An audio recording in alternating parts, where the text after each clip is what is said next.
Welcome, everyone. This is the Livestock Market Wrap Up at Big Iron, and I've got Daryl Holiday with Country Futures out of Frankfort, Kansas. And Daryl, it's good to have you again.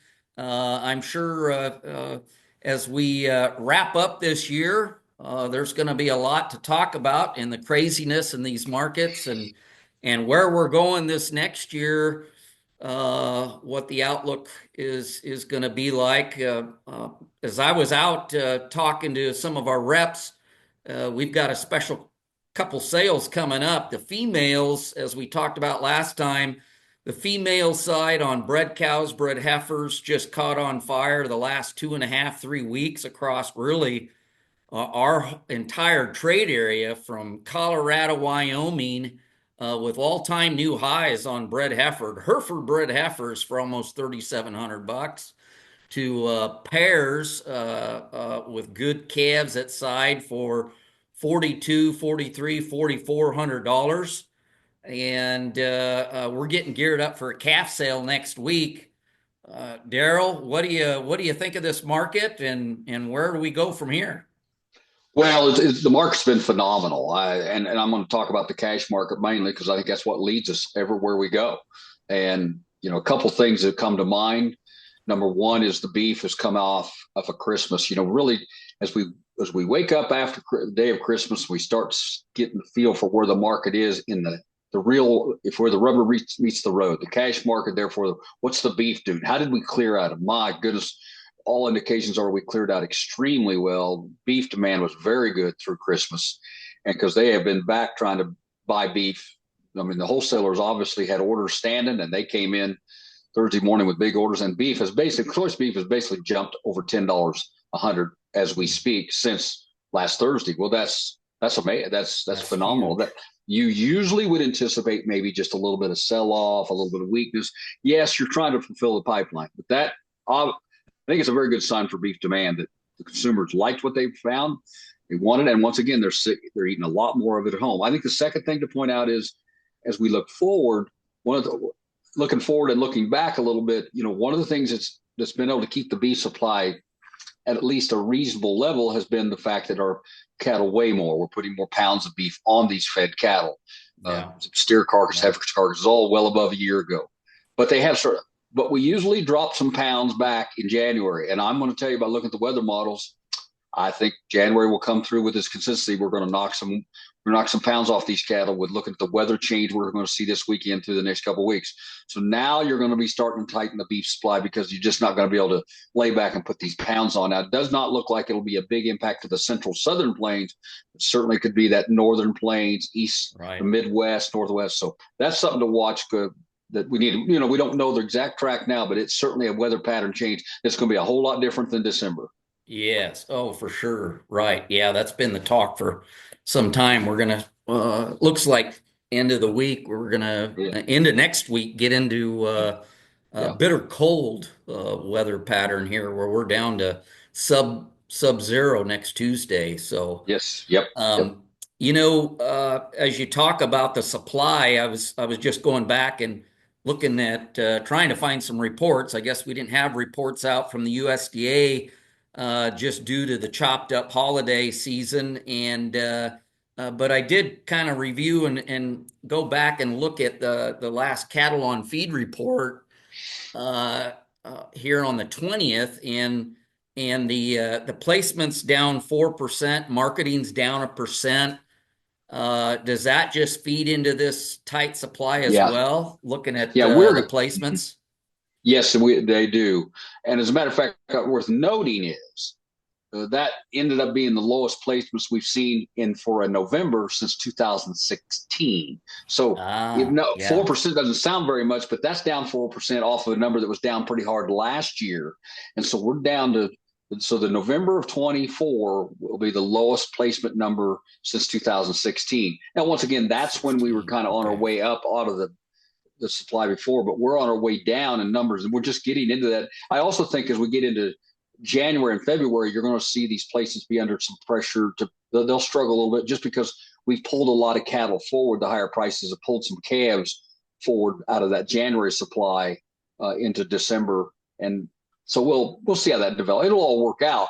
the point is yes, we're into the tighter numbers, and no doubt that's occurring. And the placement number is really you're going to gradually see the on feed number come down below a year ago. But always remember, people, that's what feedlots do, is they feed cattle. So they're going to go find them. They may have to buy the very last one, but they'll find them. And if the beef demands, they're going to need to feed cattle. And so sometimes cattle on feed can be misleading as to what the supply is, but the Yeah. lighter placement is a signal. Right. Okay. As I looked at the charts, this is the nearby on the January, which there's still pretty good volume, and I see there's some groups as we get into Jan here will be rolling to the March feeder cattle. But is there any concerns about this level? Yeah.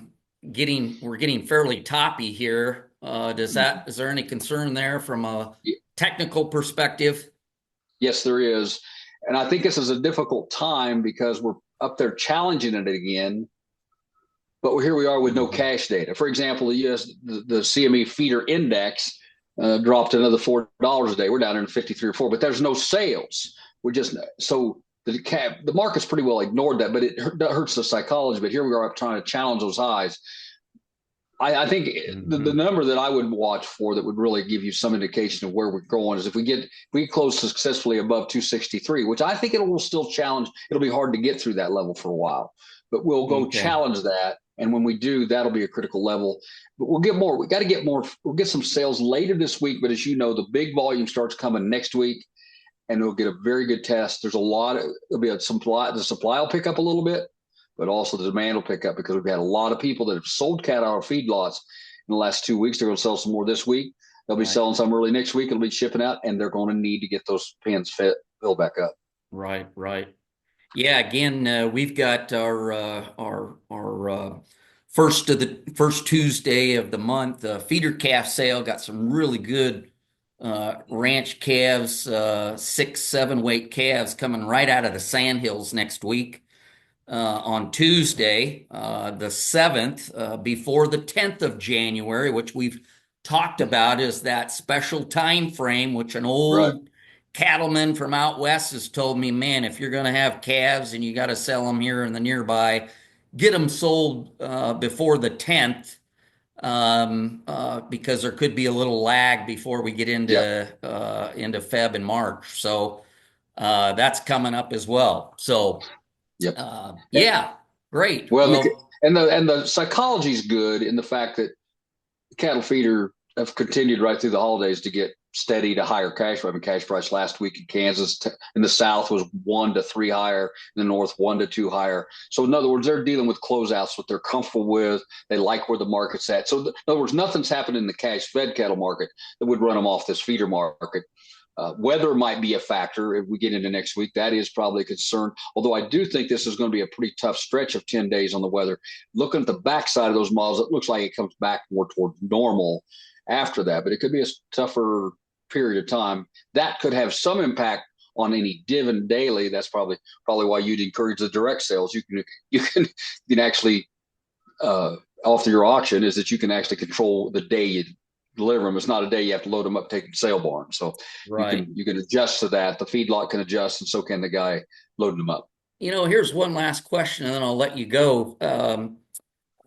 One of my reps and I were looking at the geography across to who's looking at the calves that are on our next week's sale. And I'm noticing quite a few of our registered bidders that are clicking to watch the sale are coming from Oklahoma, Texas, Kansas, a lot of folks in the South. Are we still trying to grab some lighter calves, some 5-6 weight calves to put on wheat down that way? Yeah. There's just a lot of forage, and yes, you're absolutely correct. There are people still got cattle. I've talked to a guy in South Central Kansas today. He says he hasn't been able to get all the calves he's wanted because my wheat has just gotten away from me. And of course, they weren't ready because back in September, they didn't think they were going to even have any wheat. So yes, that's definitely true right on down through Oklahoma. Now, this real cold weather, if it dipped far enough south, could change that. But I really don't see that being the fact. I just think it'll be one of those that'll really clip a large part of all of Nebraska, 2/3 of Kansas, Missouri. I mean, it'll be colder in Oklahoma and Texas, but it's not, freeze it off, never graze it again type stuff, in my opinion. Yes, right, right. Okay, very good. Yep, sounds great. Well, Daryl, again, thank you for your time. Hope you've enjoyed the holidays so far, Yeah. and you're continuing to eat steaks for these special holidays, as all of us do. Yep. And we'll look forward to catching up with you again here next Monday. Thank you for your time. Thank you. Happy New Year. All right, you too.